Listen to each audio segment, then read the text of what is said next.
Subscribe करा महानुभाव प्रतिपंथ चॅनलला व बेल बटन अवश्य दाबा लेटेस्ट नोटिफिकेशन प्राप्त करण्यासाठी। दंडवत प्रणाम। जय श्री कृष्ण। लीळा चरित्राच्या आजच्या सत्रामध्ये आपण पाहणार आहोत स्वामी माहिम भट्टांना खूप महत्त्वपूर्ण निरूपण करतात। कशाविषयी? प्रवृत्ताचा तथा निवृत्ताचा आचार स्वामी आज माहिम भट्टांना सांगणार आहेत।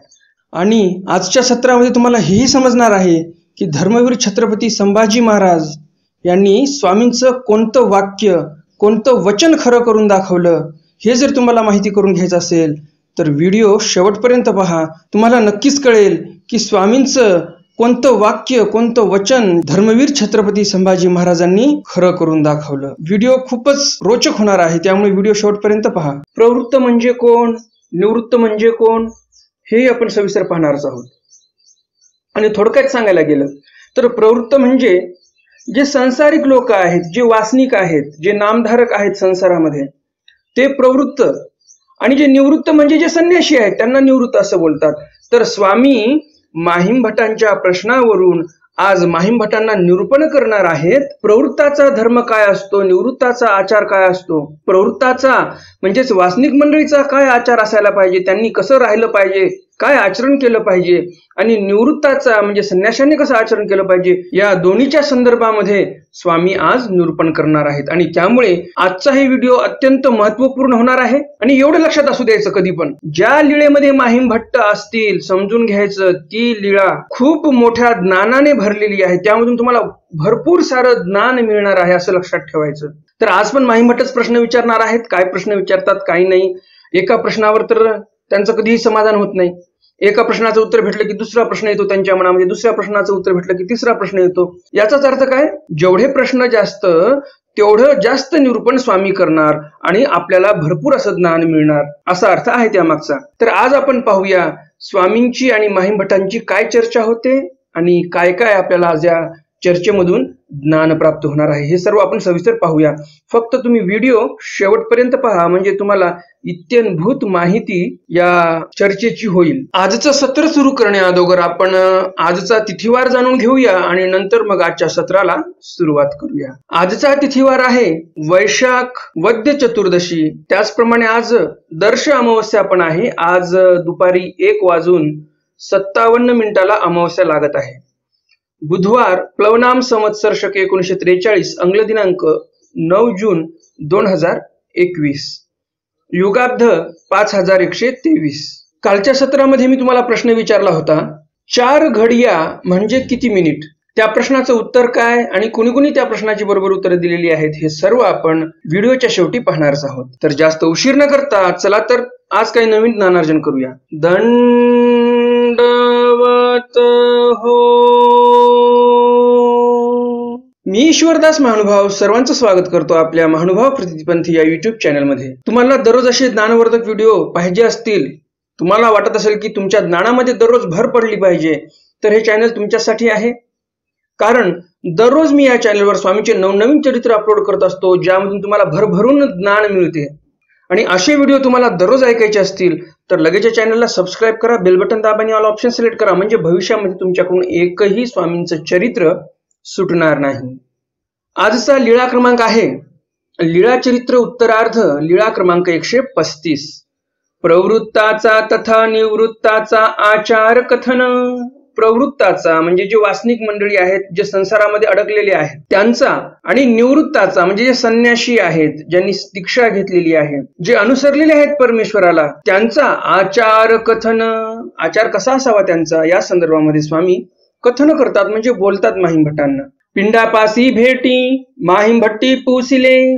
पिंडाचं एक स्थान आहे आता आपण डोमेग्रामला, तर तिथेच माहिम भट्टांची आणि स्वामींची भेट झाली। आणि माहिम भट्ट विचारतात स्वामींना, जी गोसावियांचे दोन्ही मार्ग, स्वामींचे 2 मार्ग आहेत, एक प्रवृत्ती एक निवृत्ती।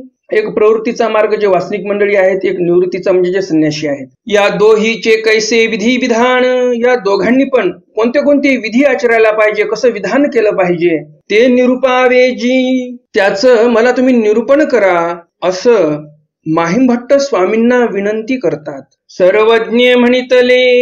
यावर स्वामी म्हणतात, तुम्हा बहुतामध्ये जयाची विशेष प्रतीती तया पासोनी सुख स्वास्थ्य झाले ऐसे जाणावे. स्वामी माहीमभट्टांना बोलत आहेत. माहीमभट्टांनी अजून संन्यास घेतलेला नाही. म्हणजेच माहीमभट्ट हे अनुसरण भविष्यामध्ये घेणार आहेत, अजून घेतलेलं नाही. म्हणजेच ते प्रवृत्त धर्मामध्ये आहेत. तर म्हणून स्वामी म्हणतात की तुम्हा, म्हणजेच माहीमभट्टाला म्हणतात, तुम्हाला बहुतामध्ये जयाची विशेष प्रतीती. बहुता म्हणजे बहुत सारे जे काही नाणी आहेत त्यामध्ये ज्याच्यावर विशेष अशी प्रतीती येईल. विशेष प्रतीती म्हणजे कशी? जसं आता एखादा साधू आहे, तो सर्व भावे परमेश्वराला शरण गेलेला आहे आणि परमेश्वराने सांगितलेल्या वचनाचा तो आचार करतो. म्हणजेच काय तर सर्वज्ञ श्री चक्रधर स्वामी या समग्र लीळा चरित्रामध्ये कसे वागले, कसे हिंसेपासून दूर राहिले, स्वतः कसा आचार केला, हे सर्व हा साधक पाहतो आणि स्वामींप्रमाणे आचरण करण्याचा प्रयत्न करतो. स्वामींचं ज्ञान तर त्याने प्राप्त केलेलंच आहे. स्वामींनी वैराग्य केलं त्याप्रमाणे हा वैराग्य करण्याचाही प्रयत्न करत आहे आणि भक्तीही चांगली करत आहे देवाची. म्हणजेच परमेश्वराच्या ठिकाणी जे गुण आहेत ते सर्व गुण हा आपल्यामध्ये उतरवण्याचा प्रयत्न करतो. तर असा जो ज्ञानी आहे, ज्ञानी तर बहुत सारे आहेत. एखादा व्यक्ती फार चांगली पोथी सांगत आहे आणि मग तो खरंच विद्वान असेल असं नाही. कारण स्वामींनी एका ठिकाणी म्हटलेलं आहे, ज्ञाने विन वैराग्य शून्य आणि वैराग्य विन ज्ञान शून्य. एका नाण्याच्या दोन बाजू आहेत, ज्ञान आणि वैराग्य. बाजारपेठेमध्ये जर तुम्ही गेलात, तुमच्याकडे जे काही नाणं असेल त्या नाण्याच्या दोन्हीही बाजू साबित असतील, व्यवस्थित असतील तरच ते नाणं बाजारपेठेमध्ये चालेल. तुम्ही नाणं घेऊन गेलात, एक बाजू व्यवस्थित आहे, एक बाजू पूर्णपणे घासून गेलेली आहे, कोणीतरी दुकानदार तुमच्याकडून ते नाणं घेईल का? नाही घेणार. त्याचप्रमाणे परमेश्वराकडे पण तुमचं नाणं कधी चालेल? दोन्हीही बाजू सुरक्षित पाहिजे, तुमच्या साबित पाहिजे, घासलेलं नाही, तुटलेलं नाही. ज्ञान आणि वैराग्य हे दोन्हीही बाजू जर तुमच्या भक्कम असतील तर तुमचं नाणं एकदम चांगल्या प्रकारे चालेल परमेश्वरापुढे पण. तर इथे स्वामींना तेच सांगायचं आहे, ज्ञानी तर भरपूर भेटतील तुम्हाला पोथी सांगणारे, परंतु ते वागतात कसे, त्यांचं आचरण कसं आहे हे पाहिल्यानंतर तुम्हाला विशेष प्रतीती येईल. आणि तोच जो साधू आहे, ज्याच्याकडे ज्ञानही आहे आणि व्यवस्थित त्याचं आचरणही आहे, त्यांच्यापासूनच तुम्हाला सुख आणि स्वास्थ्य होईल असं स्वामी सांगतात. नाहीतर बोलणारा खूप मोठा आहे, 2-2 घंटे प्रवचन करू शकतो, परंतु आचरणात काही तेवढं विशेष नाही. फक्त अब्जन त्याला करावं असं वाटते आणि बँक बॅलन्स भरपूर असावा असं वाटत असेल. जर लोकाला तो सांगत असेल मोहमाया सोडा आणि ती मोहमाया माझ्याकडे देऊन टाका, मी सांभाळ करतो त्या मोहमायेचा, असा जर ज्ञानी असेल तर त्याच्याकडून तुम्हाला विशेष अशी प्रतीती येणार नाही. कारण की तो फक्त तोंडाने बोलत आहे, पैसा आदला जवळ साठवून ठेवत आहे. आणि एवढंच नाही तर प्रवचन करण्याचे पैसे घेत आहे. तो 1 सप्ताह केला तर 30,000 रुपये, 35,000 रुपये. हल्ली भरपूर असे आपल्या पंथामध्ये पण सप्ते चालू झालेले आहेत. तर एका सप्त्याचे 30,000, एका सप्त्याचे 50,000, ज्याचे त्याचे वेगळे वेगळे रेट असतात. म्हणजेच काय, बोलतात भारी, परंतु त्यांना असं वाटतं की बँक बॅलन्स भरपूर झालं पाहिजे. परमेश्वराने कुठेतरी पैसा मागितलेला आहे का? एवढ्या लीळा चरित्रामध्ये माहीमभट्ट एवढे प्रश्न करत आहेत, स्वामींनी माहीमभट्टांना रुपया तरी मागितला का? माहीमभट्ट हो, तुमच्याकडे एवढी धनसंपत्ती आहे, ते सर्व धनसंपत्ती सोडून द्या, ही मोहमाया आहे, ते सर्व आम्हाला देऊन टाका असं म्हटले का? नाही. आम्ही तुम्हाला आज 1 घंटाभर निरूपण केलं, चला द्या बरं आम्हाला आज 1100 रुपये दक्षिणा, असं कधी झालं का? नाही. माहीमभट्टाचंच का बरं? पूर्ण लीळा चरित्रात बघा, जेवढ्या भक्तजनांना स्वामींनी निरूपण केलेलं आहे, कोणाकडून तरी स्वामींनी 1 रुपया तरी घेतलेला आहे का? की मी तुला निरूपण केलं, चल दे बरं पैसे, माझ्या निरूपणाचा एवढा रेट आहे, एवढा रेट तू जर देत असशील, तुला झेपत असेल तर मी येतो प्रवचन करायला तुझ्या घरी, किंवा तर मी तुला निरूपण करतो, असं देव म्हटले का? कोणाला नाही म्हटले. तर हे जे स्वामींचे गुण आहेत, हे गुण ज्या व्यक्तीमध्ये दिसतील, बोलणारे तर खूप काही आहेत हो, आपल्या जिभेला तर हाडच नसते, एकदम वळवली तशी वळते जीभ आपली, काही कष्ट नाहीत जीभ वळवण्यासाठी आपल्याला, परंतु जिभेने जे शब्द बोलले तुम्ही त्याप्रमाणे वागणे खूप कठीण असते. आणि त्याप्रमाणे तुम्ही वागत असाल तरच स्वामी म्हणतात अशाच माणसाच्या ठिकाणी विशेष प्रतीती येणार तुम्हाला. नाहीतर बोलतात एक आणि करतात एक, अशा माणसाकडून तुम्हाला कधीही सुख स्वास्थ्य मिळणार नाही. स्पष्ट स्वामींचं वचन आहे. काय म्हणतात स्वामी? बहुतामध्ये जयाची विशेष प्रतिती तया पासोनी सुख स्वास्थ्य झाले ऐसे जाणावे. स्वामी म्हणतात माही भटांना, बहुतामध्ये खूप ज्ञानी आहेत, त्यांच्यामध्ये जर तुम्हाला विशेष प्रतीती येत असेल एखाद्याकडून, आणि विशेष प्रतीती कधी येते, ज्यावेळेस एखादा व्यक्ती परमेश्वरासारखं आचरण करण्याचा प्रयत्न करतो, परमेश्वराचे गुण ग्रहण करण्याचा प्रयत्न करतो, इम्प्लिमेंट करतो स्वतःमध्ये, अशाच व्यक्तीकडून सुख स्वस्थ होते तुम्हाला, असं स्वामी माहीम भटांना म्हणतात. आणि जे बोलतात एक आणि वागतात एक, त्यांच्याकडून तुम्हाला कधीही सुख स्वास्थ्य होणार नाही, त्यांच्याकडून तुम्हाला दुःखच प्राप्त होईल. एकू विधी किंकरू एकू परमेश्वर किंकरू, आपण विधी किंकरान व्हावे परमेश्वर किंकरा होवावे. पुढे स्वामी सांगतात वास्तविक मंडळी कसे राहिले पाहिजे. स्वामी म्हणतात एक विधी किंकर आहेत, एक परमेश्वर किंकर आहेत. एक विधी किंकर म्हणजे कोण? देवता धर्म आचरण करणारे. ज्याप्रमाणे देवता धर्मामध्ये फार कट्टरतेने व्रताचं पालन करावं लागते, ह्या विधीनंतर हा विधी झाला की तो विधी व्यवस्थित क्रमाने करावं लागते. थोडंसं मागं पुढे झालं तर पाप लागत असते, प्रत्यवायूचे नरक लागत असतात. जर विधी खंडलामध्ये उलटसुलट काही झालं तर देवता तुम्हाला नरकात टाकते. आणि म्हणून जे देवता धर्मातले लोक आहेत ते सर्व विधी किंकर झालेले आहेत. नाही, हा विधी झाला की हा विधी करावाच लागतो, हा विधी झाला की हा करावाच लागणार आहे, आपल्याला मधी खंड पडू देता येत नाही. याला म्हणतात तुम्ही विधीचे दास झालेले आहात. विधी किंकर म्हणजे दास, त्या विधीचे तुम्ही दास झालेले आहात. मग परमेश्वराच्या वासनिकांनी काय करावं? एकू परमेश्वर किंकरू. आपण तसं नाही व्हायचं. आपण कसं राहायचं? आपण परमेश्वराचे किंकर झालो पाहिजे, परमेश्वराचे दास झालो पाहिजे. विधीमध्ये बांधल्या गेलो नाही पाहिजे. आपण परमेश्वराने जे आपल्याला सांगितलं त्याप्रमाणे आपण वागलो पाहिजे. आपण विधी किंकरानं व्हावे. स्वामी पुढे म्हणतात आपण विधी किंकर नाही झालो पाहिजे, परमेश्वर किंकरा होवावे. तुम्ही परमेश्वराचे दास झाले पाहिजे. देवता धर्मामध्येच विधी किंकर आहेत का? तर तसं नाही म्हणाले. परमेश्वर धर्मामध्ये पण असतात काही जे फक्त विधीचे किंकर झालेले आहेत. बस हा विधी करायचा आहे आपल्याला. जर त्या माणसाला एखादा परनिष्ठ विधी जरी प्राप्त झाला, त्याही पेक्षा श्रेष्ठ, तर त्यांना समजत नाही कोण्या वेळेला कोणता विधी करावा, कोणता विधी आपल्यासाठी श्रेष्ठ आहे. एखाद्या वेळेस तुम्ही देवपूजेला बसलेले आहात आणि म्हणजे परमेश्वर धर्मामध्ये कसे विधी किंकर असतात काही त्यांच्यासाठी एक उदाहरण देत आहे बरं का तुम्हाला. उदाहरणार्थ समजून घ्या. एखादं स्थान आहे किंवा एखादा छोटासा आश्रम आहे, तिथे संध्याकाळची वेळ आहे आणि सर्व देवपूजेला बसलेले आहेत आणि कुणीतरी अटन करत तीर्थाटन करत एखादा वयोवृद्ध व्यक्ती आलेला आहे. दिवसभर चालून थकलेला आहे. 2-2 गवसणी आहेत जवळ पिशव्या, आणि ते येत आहेत पायी चालत. आपल्या आश्रमातल्या काही साधकांना ते दिसले, परंतु त्यांच्याकडे कुणीच गेलं नाही. ते वयोवृद्ध तपस्वी आले, पिशव्या टेकवल्या आणि खूप दम लागल्यामुळे एका बाजूला कुठेतरी बसून राहिले. यांनी त्यांना जाऊन पाणीही विचारलं नाही, चहाही विचारला नाही, साधं पाय धुवायला पाणीही दिलं नाही. ते आपले साधक एका साईडला बसून राहिले. यांनी यांची देवपूजा चालू ठेवली. आता बलवत्तर कोणता आहे इथे, श्रेष्ठ विधी कोणता आहे इथे यांना प्राप्त झालेला, तर तो जो व्यक्ती तीर्थाटनामधून पायी प्रवास करत तुमच्यापर्यंत पोहोचलेला आहे, त्या व्यक्तीला जाऊन त्यांच्या हातातल्या पिशव्या घ्याव्या, त्यांना कुठं बसायचं ते सांगावं, त्यांना हातपाय धुवायला पाणी द्यावं, त्यांना प्यायला पाणी द्यावं, तुम्हाला भूक लागली का, तुम्हाला काही चहा द्यावा का, काय तुम्हाला आवश्यकता आहे ते सर्व त्यांची अभ्यागत वृत्ती करावी, नंतर देवपूजा करावी. अशा वेळेला हा विधी श्रेष्ठ ठरतो. परंतु त्या आश्रमातल्या लोकांनी तसं नाही केलं. बसू दे, त्यांना काय करायचं, आपली देवपूजा आरती होऊ द्या, नंतर विचारूया त्यांना. असं जर केलं तर तुम्ही दैवराठीमध्ये जरी असले, तुम्ही परमेश्वर धर्मामध्ये असले, तुम्ही संन्यासी जरी असले, तरी तुम्ही विधी किंकर झालेले आहात. तुम्हाला परमेश्वर किंकर होता नाही आलं.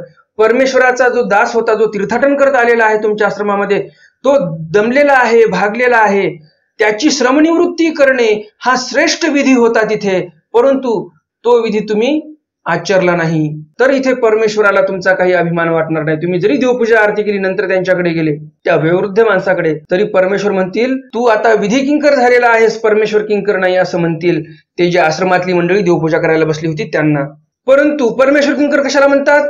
ते साधक आलेले आहेत, देवपूजेला बसलेले आहेत आश्रमामध्ये साधू मंडळी, आणि तरी पण साधक आले म्हटल्यानंतर एखादे 2 भिक्षुक उठले, त्यांच्याकडे गेले, त्यांच्या हातातल्या पिशव्या घेतल्या, त्यांना व्यवस्थित खोलीपाशी नेऊन सोडलं, त्यांची विचारपूस केली, चहा पाणी जे काही त्यांना लागते, चहा पाणी, जेवण लागत असेल जेवण, जे काही त्यांना लागत असेल ते देऊन मग नंतर देवपूजेकडे आले, तर मग आपल्याला त्यांना म्हणता येईल की ते परमेश्वर किंकर आहेत, ते विधी किंकर नाहीत असं म्हणता येईल. तर इथे आपल्याला काय शिकायला मिळते? जे बलवत्तर क्रिया आहे ती क्रिया आपण पहिला आचरली पाहिजे, तर आपण परमेश्वराचे दास होऊ. नाहीतर आपण विधी किंकर होऊन जाऊ. आपल्याला श्रेष्ठ काय कनिष्ठ काय काही समजणार नाही. मोठ्या मोठ्या पुण्याला तुम्ही मुकून जाणार. तुम्हाला मोठे गोमटे नाही प्राप्त होणार. अशी अशक्ताची शुश्रूषा नाही होणार. आणि अशी जर शुश्रूषा केली तरच परमेश्वराला तुमचा अभिमान राहील. विधी भावातीता होआवे. पुन्हा स्वामी म्हणतात ह्या जीवाने कसं राहिलं पाहिजे, तर विधीच्या आणि भावाच्या अतीत राहिलं पाहिजे. जे काही देवतेचे विधी असतील किंवा ज्या काही देवतेच्या ठिकाणी तुमचा भाव असेल त्या विधीच्या आणि भावाच्या, जी देवतापैकीचा विधी आहे आणि तुमच्या मनामध्ये जे देवताविषयी भाव आहे, या दोन्हीच्या अतीत व्हावे. म्हणजे याच्या वेगळं झालं पाहिजे. तुम्ही कोणत्याही प्रकारच्या देवतेची तुम्ही भक्ती केली नाही पाहिजे, फक्त परमेश्वराची भक्ती केली पाहिजे. संग्रहो करावा. मग लोक आता तुम्हाला उगाच नाव मोठं ठेवतील, त्रास देतील.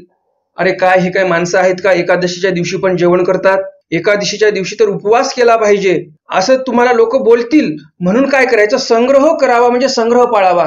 लोक जर म्हटले का हो उपवास आहे की नाही, हो आमचा उपवास आहे असं म्हणायचं. कशाला उगाच खरं बोलायचं की नाही आम्ही एकादशी धरत नाही म्हणून. एकतर ते आपल्यावर भक्तील आणि परमेश्वराच्या धर्मातील वासनिकावर भकल्यामुळे त्यांनाही जास्त पाप लागेल. त्यापेक्षा आपण म्हणून टाकायचं की हो आमची एकादशी आहे. मग घरी गेल्यानंतर दरवाजे लावून पोटभर का जेवणा तुम्ही, परंतु संग्रह पाळायला देवाने सांगितलेला आहे की जर कोणी म्हणत असेल उपवास आहे का, तर हो उपवास आहे म्हणायचं. असा संग्रह पाळावा. मग आता संग्रह पाळत असताना हिंसा करावी का? काही देवतेच्या ठिकाणी हिंसाही करतात. मग आता संग्रह पाळायचा तर का हिंसा करावी का? हिंसा न करावी. स्वामी म्हणतात कधीही हिंसा करायची नाही. कशामुळे हिंसा करायची नाही बरं? हिंसा पाप पापा तव नरक. हिंसा करणे म्हणजे हे पाप आहे आणि पाप केल्याने नरक होत असते. परद्रव्याचे नावे पडला कवडा आदी करोनी नेघावा. हिंसा केल्यामुळे नरक होते, पाप होते. हिंसा केल्यामुळे पाप होते असं देवाने सांगितलं. तर एक हिंसाच आहे का अशी वस्तू की ते हिंसा आचरल्याने पाप होते? म्हणून स्वामी पुढे सांगतात परद्रव्याचे नावे पडला कवडा आदी करून निघावा. म्हणजे लोकांचं रस्त्यानं पडलेलं द्रव्य तुम्हाला दिसलं तर तेही उचलून तुम्ही घेऊ नये. ते घेणं म्हणजे पण पाप आहे. कारण बिचारा तो पुढचा माणूस जळत आहे की माझे पैसे कुठे पडले आणि ते जर पैसे तुम्ही घेतले तर त्याचा टळटळात कदाचित तुम्हाला लागू शकतो, कारण तो पैसा तुम्ही उचलून घेतला. आणि म्हणून स्वामी म्हणतात परद्रव्याचे नावे पडला कवडा आदी करून निघावा. अहो चांदीचे नाणे आणि सोन्याचे नाणे हे तर सोडूनच द्या. देव म्हणतात रस्त्याने तुम्हाला कवडा जरी पडलेला दिसला, कवडा कशाला म्हणतात मागे मी तुम्हाला सांगितलं, जे म्हशीच्या गळ्यामध्ये बांधतात, काळ्या केसाळीमध्ये कवडे बांधत असतात किंवा गाईच्या गळ्यातही बांधतात, तर ते जे कवडे आहेत ते कवडे जरी रस्त्याने पडलेले दिसले तरी उचलून घ्यायचे नाही. जुन्या काळामध्ये कवड्याला एका चलनाचं महत्व होतं, चलन होतं जुन्या काळामध्ये. कवडा म्हणजे दुकानावर जर गेले तुम्ही आणि कवडे जर दिले तर त्याच्या मोबदल्यात पुढचा माणूस दुकानदार काही तुम्हाला वस्तू द्यायचा, एवढं मोल त्या कवड्यांना होतं. तर असा पडलेला कवडा रस्त्याने, तो कवडाही आपण कधीही घेऊ नये, कारण तो दुसऱ्याचा आहे. आपण दुसऱ्याच्या द्रव्यावर कधीही अधिकार गाजवू नये. हे सर्व वासनिकांचे आचार धर्म सांगत आहेत बरं का स्वामी माहीमठांना. हा प्रवृत्ताचा आचार. स्वामी म्हणतात हा सर्व प्रवृत्ताचा आचार आहे, जे संसारामध्ये आहेत वासनिक मंडळी, त्यांचा हा आचार आहे. हो काजी. माहीमभट्ट म्हणतात ठीक आहे. माहीमभट्टी पुसिले. यावर माहीमभट्ट पुन्हा विचारतात जी जी निवृत्ताचा आचार निरूपावाजी. माहीमभट्ट म्हणतात जी जी आता आम्हाला निवृत्ताचा आचार सांगा, म्हणजे संन्याशाने कसं वागलं पाहिजे. सर्वज्ञ म्हणितले. स्वामी म्हणतात प्राप्त विषयाचा त्याग करावा. जो विषयी पदार्थ तुम्हाला प्राप्त झालेला आहे तो विषयी पदार्थ सोडून द्यावा, आपण त्याचा त्याग करावा. माहीमभट्टी म्हणितले. माहीमभट्ट म्हणतात जी जी त्यागा माझी निर्गुण त्यागासी काही लक्षण असते. माहीमभट्ट म्हणतात जी जी जे त्यागाचे प्रकार आहेत त्यामध्ये जे निर्गुण त्याग आहे त्या निर्गुण त्यागाचं काय लक्षण आहे बरं, कसा ओळखावा निर्गुण त्याग. सर्वज्ञ म्हणितले. स्वामी म्हणतात मळवत त्याग जो आहे तो निर्गुण आहे. ज्याप्रमाणे एखादा व्यक्ती मल विसर्जन करतो त्याप्रमाणे मळ समजून सकळ पदार्थाचा जो व्यक्ती त्याग करतो त्याला म्हणतात मळवत त्याग. काहीतरी लागले पण असते का त्या मलाच्या ठिकाणी? काही नसते. त्याग केल्यानंतर माणूस परतूनही पाहत नाही. तर असा जो त्याग आहे, संसारातले सगळे जडचेतन पदार्थ सोडून जातो, तो मळवत त्याग करतो, त्याच्याकडे परतून पाहत नाही, मनामध्ये कधी इच्छाही करत नाही त्या पदार्थाची पुनश्च. तर अशा त्यागाला मळवत त्याग असं बोलतात, असं स्वामी इथे सांगतात. आणि हा मळवत त्याग जो आहे तो निर्गुण आहे. मळत्याग नावाचा एक प्रकार आहे, तो मळत्याग जो आहे तो सात्विक आहे आणि मळवत त्याग जो आहे तो निर्गुण आहे. म्हणजेच मळवत त्याग हा श्रेष्ठ आहे. हो काजी तरी पुढे निरूपी जोजी. माहीमभट्ट म्हणतात, हो काजी ठीक आहे, अजून काही पुढे आम्हाला निरूपण करा, अशी विनंती माहीमभट्ट करतात. सर्वज्ञ म्हणितले स्वामी म्हणतात, परमेश्वराला गी काळकुळ लोकू येतिन्नी अंगवावी, कातळ हाते भाली हाणावी. स्वामी म्हणतात, परमेश्वरासाठी आपण काळ कुळ लोक हे तिन्ही अंगवले पाहिजे. परमेश्वरासाठी आपण काळ जे आहे, काळ म्हणजे कोणता? जे काही ऋतुकाळ आहेत, ज्या ऋतुकाळामध्ये आपल्याला कष्ट होतात, उन्हाळ्यामध्ये उन्हाचा त्रास होतो, हिवाळ्यामध्ये थंडीचा त्रास होतो, पावसाळ्यामध्ये पावसाचा त्रास होतो, हे जे सर्व त्रास आहेत ते सहन केले पाहिजे आपण.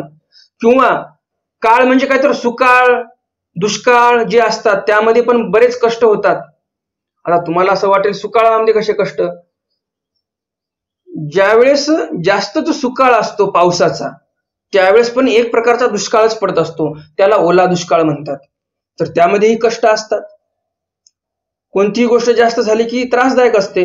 पावसाचा जर सुकाळ झाला तर उभं शेतातलं पीक नासून जाते, सडून जाते. तर सुकाळामध्ये पण कष्ट होतात, दुष्काळ असल्यावर तर कष्ट होतातच. तर हे जे काही काळ आहेत, सुकाळ दुकाळ ऋतुकाळ, या सर्वांचे कष्ट आपण सहन केले पाहिजे परमेश्वरासाठी. कुळ म्हणजे काय? जे काही स्वगोत्रीय आहेत, जे काही लोक आहेत, सोयरे, जे काही गोत्रज आहेत, एकदम जवळचे नातेवाईक, सोयरे सोडून द्या, सोयरे नाही म्हणता येणार, परंतु जे काही भावकीतले लोक आहेत यांचाही बराच त्रास होतो आपल्याला. लोक म्हणतात ना, अरे काय आता हा देवधर्म करायला लागला, हा काय म्हातारा झाला का, असं झालं तसं झालं. तर यांचाही त्रास सहन करावा लागतो. लोक म्हणजे जे काही दूरचे ओळखीचे आपले लोक असतात ते पण काही त्रास देतात. लोक बोलण्यामध्ये वाया गेला म्हणतात, काही म्हणतात. तर हे तिन्ही पण आपल्याला अंगवावी लागणार आहेत, हे सर्व कष्ट सहन करावे लागणार आहेत, असं स्वामी माहीमभट्टांना सांगतात. तर स्वामी म्हणतात, असं काळकुळ लोक याचं अंगवन करावं, त्याग करावा या लोकांचा. त्याग केल्यानंतर जे काही त्रास होईल तोही सहन करावा. तर असा त्याग करताना काय फार वाजत गाजत त्याग करावा का, की मी आता सर्व सोडून संन्यास घेणार आहे, छापा पत्रिका, छापा पॉम्पलेट आणि वाजत गाजत संन्यास घ्यावा का, अनुसरण घ्यावं का? त्यासाठी स्वामी म्हणतात, तळहाते भाली हाणावी. तळहाते भाली हाणावी. ज्याप्रमाणे एखादा योद्धा आहे तो रणसंग्रामामध्ये उतरलेला आहे, रणामध्ये उतरलेला आहे, युद्ध चालू आहे आणि त्याच्यावर परकीयांनी आक्रमण केलेलं आहे, तो जसा हातामधला भाला फेकून मारतो त्या शत्रू सैन्यावर, कधी हातातला भाला निघून गेला बाजूच्याला समजतही नाही, त्याप्रमाणे आपण या संसाररूपी शत्रूवर आक्रमण केलं पाहिजे आणि परमेश्वराला अनुसरलं पाहिजे. कोणाला काही कळायला नाही पाहिजे, काही बाजागाजा करायचं नाही. किंवा दुसरा अर्थ असाही म्हणता येईल आपल्याला, तळहाते भाली हाणावी. म्हणजेच काय, ज्याप्रमाणे तो आवेशाने भाला मारत आहे, तो जो योद्धा आहे रणसंग्रामामध्ये उतरलेला, तो जसा आवेशाने त्या शत्रू सैन्यावर तुटून पडत आहे आणि आवेशाने भाला मारत आहे, त्याप्रमाणे आवेशाने आपण काय केलं पाहिजे, या संसाररूपी शत्रूवर तुटून पडलो पाहिजे आणि उत्साहाने आपण परमेश्वराला शरण गेलो पाहिजे. हा असा दुसरा अर्थ आपण बोलू शकतो. महादायसी म्हणितले ते कैसे जी. महादायसा म्हणतात, ते कसं काय बरं? सर्वज्ञ म्हणितले, तळहाते भाली हाणी जे ते जाता कवनाही न दिसे, ऐसी ये तैसे निगोणी जावे, येर ते दिसे तैसे निगावे नाही. मग स्वामी म्हणतात, बाई, कारण महादायसांनी प्रश्न केला की तळहाते भाली हाणावी. महादायसा म्हणतात, ते कैसे जी, म्हणजे नेमका प्रकार कसा आहे तळहाते भाली हाणावी म्हणजे? यावर स्वामी म्हणतात, तळहाते भाली हाणी जे ते जाता कवनाही न दिसे. तळहाताने भाली फेकून मारली, भाला फेकून मारला की कोणाला दिसतही नाही, इतका वेगाने तो निघून जातो. ऐसी ये तैसे निघून जावे. ज्याप्रमाणे तो भाला सरकन निघून गेला त्याप्रमाणे आपण निघून जावं संन्यास घेऊन. येर ते दिसे. बाकी फार वाजत गाजत जर आपण निघालो तर सर्वांना दिसेल ते, तैसे निघावे नाही, लोकांना दिसेल असं कधीही जाऊ नये, कधी निघून गेला काही पत्ता नाही असं झालं पाहिजे. तव माहिम भट्टी पूसले, माहिम भट्ट विचारतात, जी जी कोयम धर्म समाचरेत. संस्कृत मध्ये प्रश्न करतात माहिम भट्ट. माहिम भट्ट म्हणतात, कोयम धर्म समाचरेत, असा कोणता व्यक्ती आहे जो यथा योग्यपणे या धर्माचं आचरण करू शकेल, असा प्रश्न माहिम भट्ट स्वामींना करतात. यावर स्वामी उत्तर देतात, ते पण संस्कृत मध्येच. सर्वज्ञ म्हणितले, स्वामी म्हणतात, समर्थो धर्ममाचरेत. स्वामी म्हणतात, जो समर्थ आहे, ईश्वराच्या सांगितलेल्या वचनाप्रमाणे आचार करण्यासाठी जो समर्थ आहे, कुशल आहे, तोच फक्त आचरण करू शकतो. जो असमर्थ आहे तो आचरण करू शकत नाही. म्हणून स्वामी म्हणतात, समर्थो धर्ममाचरेत, जो समर्थ आहे तोच धर्माचं आचरण करू शकतो. तो भटी म्हणितले, जी जी समर्थ असमर्थ अवघेची पुरुष तर धर्म आचरती, तरी याचाची काय विशेष.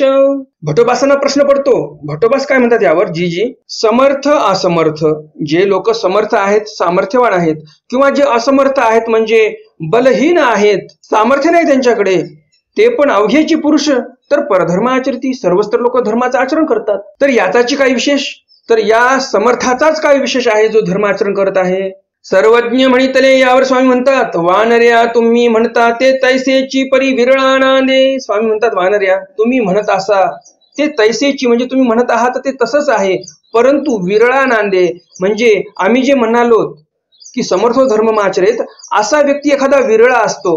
आम्हाला जे अभिप्रेत आहे, जे आचरण, ज्या क्वालिटीचं आचरण, त्या योग्य एखादाच असा विरळा माणूस असतो की त्या बरोबरीने तो आचरण करतो, जे स्वामींना अभिप्रेत आहे त्याच प्रकारे जो आचरण करतो, असा व्यक्ती विरळा नांदे, म्हणजे विरळा असतो तो.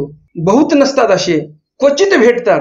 विरळा म्हणजे काय, क्वचित, एखादाच, लाखामधून एखादा. आता तर लाखामधून एखादा पण म्हणता येणार नाही, आता त्याही पेक्षा जास्त म्हणावं लागेल, 10 लाखामधून एखादा. जी जी तो कैसा जी. मग पुन्हा भट्टोबास विचारतात, ते कसं काय बरं. सर्वज्ञ म्हणितले, स्वामी म्हणतात, रणामाजी सौरे झुंजाला गिर घेती, एक मरेती एक भंगेती, एक पडेती एक पडेती, तया माझी जो आपण्या घाये पाथरण लगत झुंजे, सकळा ते पराभवी तो विरळा. मग स्वामी सविस्तर सांगतात की एखादा व्यक्ती आपलं छोटस सैन्य घेऊन रणामध्ये उतरलेला आहे, शत्रू सैन्यावर तुटून पडलेला आहे, झुंजत आहे तो त्या सैन्याबरोबर, आणि असं झुंजत असताना एक मरेती, त्या माणसाच्या सैन्यातील काही सैन्य मरते, एक भंगेती, काही सैन्य काय झालेलं आहे, भंगलेलं आहे, म्हणजे कोणाचा हात तुटला, पाय तुटला. एक पळेती, काही पळून गेले, एक पडेती, एक कुठेतरी पडून गेले, त्या रणसंग्रामामध्ये पडून गेले, मरून गेले, वीरगतीला प्राप्त झाले. तया माझी जो आपण्या घाये पाथरण लगत झुंजे. या सर्वांमध्ये जो एखादा विरळा निपुण असा क्षत्रिय आहे, जो शस्त्र चालवण्यामध्ये, शस्त्रविद्येमध्ये निपुण आहे, असा एखादा कुशल निपुण असा व्यक्ती, असा जो क्षत्रिय आहे, तो स्वतःला घाय न लागता, कोण्याही प्रकारचा घाव शरीराला लागू देत नाही, एवढ्या कुशलतेने शस्त्र चालवतो, असा तो झुंजणारा जो क्षत्रिय आहे, कुशल असा, तो सकळा ते पराभवी तो विरळा, असा जो कुशल क्षत्रिय आहे आणि तो सकळांचा पराभव करतो, असा तो विरळाच असतो. तयाचा पवाडा पडेती, आणि असा जो विजय प्राप्त करतो शत्रू सैन्यावर, स्वतःला घाव न लागू देता, अशाच विजयी माणसाचे लोक पवाडे वाचतात. ज्याप्रमाणे छत्रपती शिवाजी महाराजांचे पवाडे आताही लोक ऐकतात आणि नवीन नवीन पवाडे तयारही होतात, तर असा जो विरळा असतो, छत्रपती शिवाजी महाराजांसारखा राजा एखादा विरळाच होऊन जातो. ज्याप्रमाणे तुम्ही जर विचार केला आपल्या भारताच्या इतिहासाचा, तर महाराणा प्रताप नंतर एकही राजा बनला नाही जो हिंदू होता आणि हिंदू स्वराज्याची ज्यांनी स्थापना केली, तर बराच काळ मध्ये गेला निघून. तर अशी विरळा असतात कोणीतरी जे विजय प्राप्त करतात आणि स्वतःचा ध्वज उभारतात. तेने तो नांदे, आणि अशा पराक्रमामुळेच तो नांदतो, म्हणजे 4 चौघामध्ये त्याचं नाव होते. ज्याप्रमाणे शिवाजी महाराजांचं नाव आताही लोक आदबीने घेतात, आताही लोक मानाने त्यांचं नाव घेतात, तर असा तो व्यक्ती 4 लोकांमध्ये नांदतो, मेल्यानंतर पण. तर असा व्यक्ती विरळा असतो जो सर्व स्वामींच्या वचनाचं पालन करू शकतो, म्हटलं तसं आचरण करू शकतो. प्रसिद्धी होय, त्याची चांगली प्रसिद्धी होते. हो काजी. भट्ट म्हणतात, हो काजी, ठीक आहे.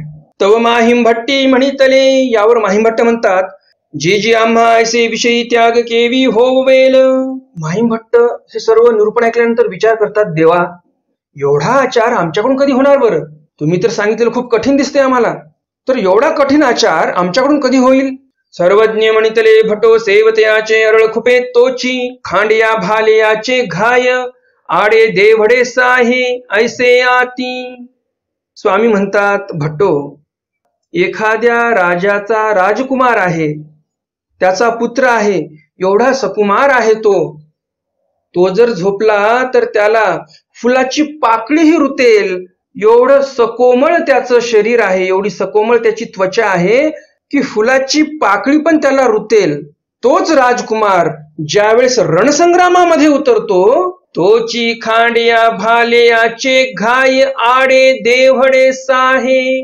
तोच राजकुमार ज्यावेळेस युद्धामध्ये उतरतो आणि युद्ध करतो स्वतः उतरून तिथे, त्यावेळेस हाच राजकुमार ज्याला फुलाची पाकळी टोचत होती, तोच खांड्याचे म्हणजे तलवारीचे आणि भाल्याचे घाव आडे देवडे म्हणजेच काय तर उभे आडवे तारपे तिरपे घाव तो सहन करतो शरीरावर. ऐसे आती म्हणजे असं आहे. म्हणून हे तुम्हासीची होवेल किंगा, आणि म्हणून हे आचरण तर तुम्हालाच होणार आहे असं स्वामी त्यांना सांगतात. ज्याप्रमाणे छत्रपती शिवाजी महाराजांचे सुपुत्र छत्रपती संभाजी महाराज राजपुत्र होते. संभाजी महाराज काय पैशाची कमी होती? छत्रपती शिवाजी महाराजांसारखे वडील होते, त्यांना काही पैशाची कमी नव्हती, धनदौलतीची काही कमी नव्हती, स्वतःचं स्वराज्य होतं, एकदम आरामात ते जीवन कंठू शकले असते. परंतु त्यांनी तसं केलं का? धर्मासाठी बलिदान दिलं. आणि म्हणून छत्रपती संभाजी महाराजांना सर्व धर्मवीर छत्रपती संभाजी महाराज म्हणतात. ज्यावेळेस औरंग्याने पकडलं, सांगितलं की इस्लाम धर्म कबूल कर, संभाजी महाराज म्हणे आम्हाला नाही कबूल करायचं, आम्ही धर्मासाठी मरू, धर्मासाठी आम्ही मरण पत्करू, परंतु हे आम्ही दुसरा धर्म नाही स्वीकार करणार. तर धर्मासाठी एक राजकुमार स्वतःचं शरीर अर्पण करतो. अक्षरशः बोट तोडून काढले, गुडघ्याच्या वाट्या काढून टाकल्या, डोळे फोडले, जीभ कातरून घेतली, एवढा त्रास सहन केला, परंतु स्वतःचा धर्म नाही सोडला. शरीराची चामडी सोलून काढली, ज्याप्रमाणे बोकड सोलतात, पूर्ण चामडी सोलून काढली, शरीरावर चामडी ठेवली नव्हती. एवढे भयंकर त्रास सहन केले, परंतु स्वतःचा धर्म नाही सोडला. आता काही जणांच्या मनामध्ये असं येऊ शकते की हे धर्म वगैरे सोडा, असं काही झालं नव्हतं. तर त्यांच्यासाठी सांगू इच्छितो, तुम्ही जर असे म्हणत असणार की संभाजी महाराजांना असं कोणी म्हटलं नाही की हिंदू धर्म सोडा आणि इस्लाम कबूल कर, तर तुमची माहिती चुकीची आहे. आणि जे काही इतिहासामध्ये सगळी मिक्सिंग केलेली आहे, खिचडी करून टाकलेली आहे नंतरच्या लोकांनी, या 20-25 वर्षामध्ये सर्व खिचडी झालेली आहे ही, तर तो इतिहास तुम्हाला चुकीचा माहिती आहे. छत्रपती संभाजी महाराजांनी स्वतःच्या धर्मासाठी बलिदान दिलेलं आहे, स्वतःचा धर्म सोडला नाही त्यांनी. नाहीतर त्यांना पूर्ण दख्खनचा राजा करणार होता तो औरंग्या. तर हे धर्मासाठी आपण बलिदानही देऊ शकतो, कितीही कोमळ का असेना. हे आपल्याला छत्रपती संभाजी महाराजांच्या उदाहरणावरून लक्षात येते. जे स्वामी म्हणत आहेत की ज्या राजकुमाराला फुलाची पाकळी रुतते, तो भाल्याचे आणि तलवारीचे घाव सहन करू शकतो, हे ज्वलंत उदाहरण आपल्याला संभाजी महाराजांकडून लक्षात येते. 800 वर्षापूर्वी सर्वज्ञ श्री चक्रधर स्वामी बोलून गेले आणि सर्वज्ञ श्री चक्रधर स्वामींच्या नंतर 500 वर्षाने छत्रपती संभाजी महाराजांनी ते वाक्य खरं करून दाखवलं की धर्मासाठी काही करू शकतो व्यक्ती. धर्माचा अभिमानी पाहिजे तो व्यक्ती फक्त. आणि हल्ली धर्माचा अभिमान कोणाच्या मनामध्ये राहिला नाही, कोणाच्या नाही म्हणता येणार, तर बहुतांश लोकांच्या मनामध्ये धर्माचा अभिमान राहिला नाही. आजकाल मंदिरामध्ये इलेक्ट्रॉनिकचे घंटे आले, घड्याळ आले, झांजी आले, नगारे आले, कारण माणसं नाहीत वाजवायला. सर्व माणसं कुठे बसलेत आपले? तर धाब्यावर बसलेले आहेत, बिअर बार पुढे रांगा लावत आहेत, बिअर शॉपी पुढे रांगा लावत आहेत. आधुनिक तीर्थक्षेत्र हे झालेलं आहे आताच. हे तीर्थक्षेत्र या पूर्ण पिढीचा नायनाट करू शकते असे हे तीर्थक्षेत्र झालेत. आधुनिक दारूचे अड्डे झालेत, तिथे रांगा लागत आहेत. पूर्वीच्या काळामध्ये मंदिरासमोर अशा रांगा लागायच्या, जिथे कुठे रांगा लागल्या पूर्वीच्या काळामध्ये समजायचे की इथे मंदिर आहे. आणि संध्याकाळच्या वेळेला आता जर तुम्ही गेलात कुठे रस्त्याने जात आहात, नॅशनल हायवे किंवा एखाद्या महानगरपालिकेमध्ये जर अशी कुठे रांगा लागलेल्या आहेत संध्याकाळी, तर समजून घ्यायचं तिथे बिअर शॉपी आहे. म्हणजे एवढं अधपतन झालेलं आहे आपल्या समाजाचं, शब्दामध्ये मी सांगू शकत नाही. दुःख होते असं पाहिल्यानंतर, मनाला भयंकर वेदना होतात. जे तथाकथित पुरोगामी लोक आहेत, जे म्हणतात संभाजी महाराजांनी धर्मासाठी बलिदान दिलं नाही, धर्म हा थातोंड आहे, धर्म हा थोतांड आहे, धर्म हा फक्त या ब्राह्मणांनी तयार केलेला आहे, ब्राह्मणांचे पोट भरण्यासाठी तयार केलेला आहे, असे नको नको त्या लोक अफवा उठवत आहेत. हे लोक कधी म्हणत नाहीत की दारूचे अड्डे बंद करा, काही व्यसनमुक्तीचे उपक्रम राबवा. हे लोक कधीच तोंडातून बरे शब्द काढत नाहीत. हेच लोक धंदे करत बसतात, असे बिअर बार टाकतात, लोकांना दारू पाजतात आणि पुढे म्हणतात की जर क्षत्रियांनी नॉनव्हेज नाही खायचं तर कोणी खायचं. आमचे भगवान श्रीकृष्ण महाराज पण क्षत्रिय होते, कधी मांसाहार केला नाही, त्यांच्यासारखा बलवान कोणी नाही. त्यांचे भक्त होते जे सर्व भीमासारखे सर्व शाकाहारी होते, मांसाहार नाही केला. शाकाहारी लोक पण बलवान असतात. कितीतरी मोठे मोठे उदाहरण आपल्या समोर आहेत. परंतु वाईट खाण्याची बेकार आदतच लागलेली आहे, मग काही पण पाठराखण करायची स्वतःची. मी स्वतः ऐकलेलं आहे कानाने, जे मोठे मोठे व्याख्याते असतात. शिवाजी महाराजांची जयंती आहे, व्याख्यान करणारे लोकांना बोलवल्या जाते आणि हे तथाकथित पुरोगामी लोक व्याख्यान देतात आणि म्हणतात मांस जर क्षत्रियांनी नाही खायचं तर कोणी खायचं. अरे लाजा वाटू द्या तुम्हाला थोडे. जे शिवाजी महाराज म्हणतात शेतकऱ्याच्या मिरचीच्या देठाला हात लावू नका, त्या शिवाजी महाराजांना खरंच अभिप्रेत आहे का हो एखाद्या बकरीचं पिलू कापून खायला? जे शिवाजी महाराज अक्षरशः बिजापूरला गेल्यानंतर त्या आदिलशाहीच्या राजधानीमध्ये एका खाटकाचा हात कापतात, गाईला पकडून नेत आहे मारण्यासाठी म्हणून. गाईला कापायला नेत आहे तो खाटीक म्हणून शिवाजी महाराज त्या खाटकाचा हात कापून टाकतात आणि गाईला मुक्त करतात. असे छत्रपती शिवाजी महाराजांचं जर आपल्याला अनुकरण करायचं आहे तर आपल्याला 100% शुद्ध शाकाहारी व्हावं लागणार आहे. तुम्हाला जर बळाची उपासना करायची आहे तर दूध पिया, तूप खा, बदाम आहे, खारीक आहे, काजू आहे, काय नाही कमी आपल्याला शाकाहारामध्ये. खूप आपले प्रोटीन आणि विटॅमिनने भरलेले भरपूर काही असे आहार आहेत शाकाहारामध्ये पण, तर ते ग्रहण करा. उगच शिवाजी महाराजांचं नाव नका बदनाम करू, शिवाजी महाराजांच्या जयंती दिवशी असे व्याख्यान नका करू. तर असो, विषयांतर करायचं नाही आपल्याला. परंतु छत्रपती संभाजी महाराजांनी आपल्याला दाखवून दिलं की राजकुमार जरी असला तरी धर्मासाठी तो स्वतःचं बलिदान देतो. आपल्या स्वामींनी तर फक्त एवढं सांगितलं की भाल्याचे आणि तलवारीचे घाव तो सहन करू शकतो, परंतु छत्रपती संभाजी महाराजांनी असं ज्वलंत उदाहरण आपल्याला दाखवलेलं आहे की त्या छत्रपती संभाजी महाराजांच्या अंगावर अक्षरशः कातडी ठेवली नव्हती या औरंग्याने. तर बघा तुम्ही, आता 1-2 ठिकाणी घाव लागणं काय मोठी गोष्ट नाही, सहन करेल माणूस, परंतु शरीरावर कातडं न ठेवणं किती दुःख आहे. परंतु धर्मासाठी तेही सहन केलं. एक राजकुमार होता, युवराज होता हिंदवी स्वराज्याचा तो. आणि अशा धर्मवीर छत्रपती संभाजी महाराजांनी आपल्याला दाखवून दिलेलं आहे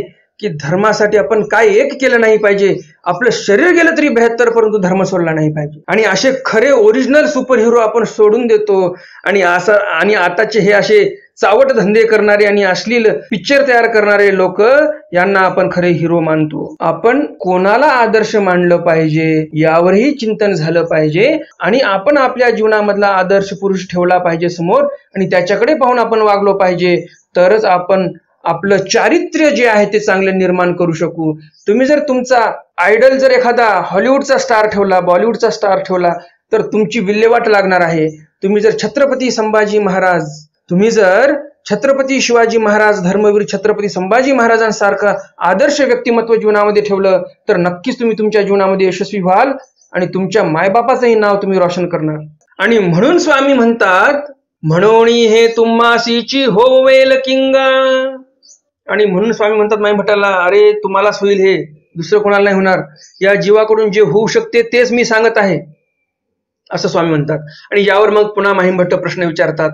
माहिमभट्टी म्हणितले, माहिमभट्ट म्हणतात, जी योगारूढता आरोपे तोपर्यंत योगक्षेम न चले तरी पुरुष त्रसेल की. माहिमभट्ट विचार करतात आणि विचार केल्यानंतर त्यांच्या मनामध्ये एक प्रश्न येतो. काय प्रश्न येतो? माहिमभट्ट म्हणतात की जे नूतन साधनी प्रवर्तलेले आहेत, नवीन आचरणशील माणसं आहेत, नवीन साधक आहेत अनुसरलेले, त्यांचं जर योगक्षेम चालत नसेल व्यवस्थित तर मग त्या नवीन साधकाला त्रस उत्पन्न होईल. तर मग काय करावं? सर्वज्ञ म्हणितले स्वामी म्हणतात, तुम्ही म्हणा ते तैसेची. स्वामी म्हणतात तुम्ही म्हणत आहात ते तसंच आहे, परी जीवापासून पुरुष उठी तयाचे नेनो कोणची सिद्धी ने. स्वामी म्हणतात एखादा नूतन मार्गी प्रवर्तलेला आहे, त्याने जर जीवापासून उठी म्हणजे अंतःकरणापासून त्याने धर्माचरण करण्याचं ठरवलेलं असेल तर त्याला कधीही त्रस उत्पन्न होणार नाही. जीवापासून पुरुष उठी तयाचे नेनो कोणाची सिद्धीने, म्हणजे स्वामी म्हणतात की जो मनापासून देवधर्म करायला लागलेला आहे, आचरण करायला लागलेला आहे, त्याचं कोणीतरी एक सिद्धीला नाही, म्हणजे त्याची क्रिया जी आहे ते कुणीतरी एक आमच्याच शक्तीपैकी एक शक्ती त्यांना सहाय्य करेल आणि त्याचं कार्य सिद्धीला नेईल. पुढे स्वामी म्हणतात पुरुष आपले करणे करून असावे. जे स्वतःचं करणीय आहे, तुमच्याकडे जे दायित्व आहे ते दायित्व तुम्ही पूर्ण करा. तुम्ही तुमचं काम पूर्ण करून राहा. मग दैवे करावे ते दैवची करील. मग परमेश्वराला जे करायचं आहे ते परमेश्वर करतील. पुरुष जे तुला प्रयत्न करील ते तुले दैव सहाय्य ते करी. पुरुष हा जेवढा प्रयत्न करेल तेवढं दैव सहाय्य करेल असं स्वामी सांगतात. तुम्ही प्रयत्नच नाही केला तर परमेश्वर कसे सहाय्य करतील? तुम्ही 4 पावलं जर चाललात ईश्वराच्या धर्मावर तर परमेश्वर तुम्हाला पुढे सहाय्य करतील. आणि म्हणून तुम्ही प्रयत्न तरी केला पाहिजे असं स्वामी सांगतात. यावरी गोसावी आयाच ग्रासियाचा दृष्टांत निरूपिला. यावर स्वामींनी आयाच ग्रासियाचा दृष्टांत सांगितलेला आहे. सर्वज्ञ म्हणते कवणी एकू आयाच ग्रासिया असे तयासी कवणी एकू घासू सोये. एक आयाच ग्रासिया नावाचा एक प्रकार आहे वेगळा साधूंचा. ते साधू कधीही कुठे जाऊन भिक्षा मागत नाहीत, तर त्यांना येऊन लोक घास भरवतात असे ते साधू असतात. त्यांना आयाच ग्रासिया असं बोलतात. तर हे जे आयाच ग्रासिया आहे याला काय करतात लोक? त्यांच्यापाशी येऊन त्यांच्या मुखामध्ये घास घालतात. एकू घासूस्वे म्हणजे त्यांच्या मुखामध्ये घास घालतात. तेने चावावा गिळावा येतुलेची. त्या आयाच ग्रासियाने फक्त एवढंच करायचं, चावायचा तो घास आणि गिळायचा, बाकी काही करण्याची आवश्यकता नाही त्याला. परिधातु ते नेते ते आणि कसे. ते अन्न पोटामध्ये गेल्यानंतर जे काही धातूंची निर्मिती होणार आहे, जे काही शरीरामध्ये सप्त धातू आहेत, त्या धातूंची निर्मिती करणारे जे काही शरीरामध्ये प्रक्रिया करणारे जे काही पार्ट्स आहेत, लिव्हर आहे, पोट आहे, छोटी आतडी आहे, मोठी आतडी आहे, हे सर्व ते काम बरोबर करतात मध्ये. तैसे पुरुषे उभया ठाकोणी प्रयत्न करावा येतुलेची. त्याप्रमाणे या साधकाने उभं राहून प्रयत्न तर करायला पाहिजे. नवते पूर्वीती परमेश्वरू सहाय्य करीती. जे तुम्हाला कमी पडेल ते पूर्वीती म्हणजे परमेश्वर तुम्हाला पुरवतील, आणि परमेश्वरच सहाय्य करीती म्हणजे सहाय्य करणार आहेत तुम्हाला. तुम्ही फक्त प्रयत्न तर करा असं स्वामी माहीम भट्टांना निरूपण करतात. आशा करतो तुम्हाला हे स्वामींचं चरित्र पूर्णपणे व्यवस्थित समजलं असेल. आणि अजून जर तुम्ही या व्हिडिओला लाईक केलं नसेल तर लगेच या व्हिडिओला लाईक करा. जास्तीत जास्त आपल्या वासनिक मंडळीपर्यंत हा व्हिडिओ शेअर करा, म्हणजे त्यांनाही या ज्ञानाचा लाभ होईल. आजच्या सत्रातील प्रश्न आहे, स्वामी म्हणतात की ज्या राजकुमाराला फुलाची पाकळी पण टोचते, खुपते, तो व्यक्ती पण खांडिया भाल्याचे घाव सहन करतो. तर हे जे स्वामींचं वचन आहे, या वचनाप्रमाणे आपल्याला ज्वलंत असं उदाहरण कोणाचं दिसते, हा आजचा प्रश्न आहे. मी कोणाचं उदाहरण दिलं त्यांचं नाव कमेंट बॉक्समध्ये कमेंट करा. उत्तर फारच सोपं आहे, तुमच्या लक्षातही आहे, तर लवकरात लवकर कमेंट बॉक्समध्ये कमेंट करा. कालच्या सत्रामधला प्रश्न होता 4 घडिया म्हणजे किती मिनिटं. आता आपण त्याचं उत्तर पाहूया आणि कुणी कुणी या प्रश्नाचं बरोबर उत्तर दिलं त्यांची नावं पाहूया. 4 घडिया म्हणजे किती मिनिट? या प्रश्नाचं उत्तर आहे 96 मिनिट म्हणजे 4 घडिया. उत्तर देणाऱ्या वासनिक मंडळींची नावे पुढील प्रमाणे: तुकारामजी खानसुळे, तारामावशी पटाईत, प्रभाकरजी मुंगल, हर्षिकाताई नाखले, ईशाधिष्ठित श्री पुरुषोत्तम मुनीजी महानुभाव, दीपाताई चौके, मंगलाताई मेटे, प्रवीणजी महाजन, दत्तात्रेयजी महाले, संदीपजी मेहत्रे, नरेंद्रजी मेश्राम, निर्मलाताई जावळे, अरुणाताई वांगे, पंडितजी जावळे, पूनमताई दाते, अशोकजी वांगे, संध्याताई सुरेश, सुभाषजी झाडोकर, तनुजाताई पटाईत, जिजाताई लिपारे, मनोजजी जगताप, पूनमताई जगताप, लताताई चिपडे, राजश्रीताई माने, नंदिनीताई गिरी, वैभवजी महाजन, हेमाताई कोकाटे, एकनाथजी माळी, निर्मलाताई फिरके, ज्ञानेश्वरजी महाजन, कांताताई खानसुळे, गोपालजी वासनकर, पद्माताई गणू, राजारामजी भागवत, योजनाताई भरते, अंजनाताई पवार, शुभांगीताई खामणीकर, योगिताताई चौधरी, भास्करजी चौधरी, ललिताताई जावळे, दुर्गाताई भावे, अनिलजी साबणकर, मयुरीताई दीक्षित, आशाताई दीक्षित, देवानंदजी काकडे, हनुमंतराव तोत्रे, विजयजी कदम, लताताई तलवारे, सृष्टीताई खानसुळे, शालिनीताई राऊत, मुकेशजी भुयार, प्रकाशजी भडाळे. प्रकाशजी भडाळेंनी मला प्रश्न विचारलेला आहे, त्या प्रश्नाचं उत्तर मी ज्यावेळेस ते वचन चरित्रामध्ये येतील त्यावेळेसच देणार आहे. असं मधी उत्तर द्यायला गेलं तर व्हिडिओ खूप मोठे होत राहतील, आणि त्यामुळे त्या वचनाचा अर्थ मी समोर सांगणारच आहे, ते लीळा समोर येणारच आहे. कल्पनाताई सावरकर, रुजल सावरकर, डॉक्टर सतीशजी उर्हे, मुकुंदजी वानरसे, संगीताताई बेलखोडे, नंदाताई चांदूरकर, उज्ज्वलाताई धुळधर, नंदुताई पटाईत, निवृत्तीजी खाडे, सुरेशजी जावळे, अशोकजी चौधरी, बाळासाहेबजी काळोखे, डॉक्टर केशवजी 12%, काशीनाथजी पाटील, किशनरावजी जाधव, अरविंदजी कुऱ्हाडे, राजारामजी ढोमे, सुजाताताई पाटील, अनिकेतजी भालेराव, राजकुमारजी महामुनी, नंदकुमारजी डरांगे. या सर्व वासनिक मंडळींनी अगदी बरोबर उत्तर दिलेली आहेत. तुम्हा सर्वांचं खूप खूप अभिनंदन. आजच्याही प्रश्नाचं तुम्ही असंच उत्तर देणार अशी अपेक्षा आहे. तर भेटूया उद्याच्या सत्रामध्ये स्वामींच्या काही नवीन चरित्रासह, ज्यामध्ये तुम्हाला उद्या समजणार आहे माहीम भट्ट प्रश्न करतात अनुसरल्याची चर्या कशी असायला पाहिजे ते सांगा. आणि ते स्वामी निरूपण करतात. ते उद्याच्या सत्रामध्ये पाहणार आहोत आपण. भिक्षाविधी कसा असावा हाही प्रश्न माहीमभट्ट करतात, तेही आपण उद्याच्या सत्रामध्ये पाहणार आहोत. आणि परमेश्वर चतुर्विध लक्षण निरूपण हेही आपण उद्याच्या सत्रामध्ये पाहणार आहोत. तर भेटूया उद्याच्या सत्रामध्ये स्वामींच्या काही नवीन चरित्रासह. तोपर्यंत दंडवत प्रणाम. जय श्रीकृष्ण. दंडवत हो.